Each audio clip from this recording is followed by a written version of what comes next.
За зөнгөн цагаан нүүдлээд шүлгээд утъя.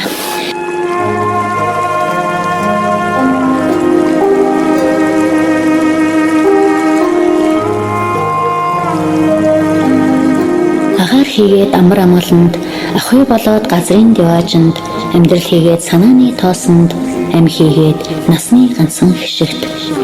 Алтхан бие өгөх имэр зөвийн салхина, асарлах тэнгэрийн үүлэн зүрхт, алах асрах төдий бороо болон нодох, орчлонгийн туйлын өмнөд сүгдэж, оосрлоод авах цаг хугацаанаас мултарч, оргилын дээд отгон тэнгэр хайрхнаа дуулан гэрэлтэж, зөнгөн цагаан нүүдэл айсвэ. Зүрүүд өвөдийн минь ухаанаа уулсан, зүргийн их оюуны ачаа унлах өсөв, зөмбөлийг минь нэг түлхүүр болоод, замланг чимэн гэгүүлэх нар санан луваа, зүйдлгүй зүйрлэшгүй оршууг эрен бидэрч, зөнгөн цагаан нүүдэл намайг чиглэн айсвэ.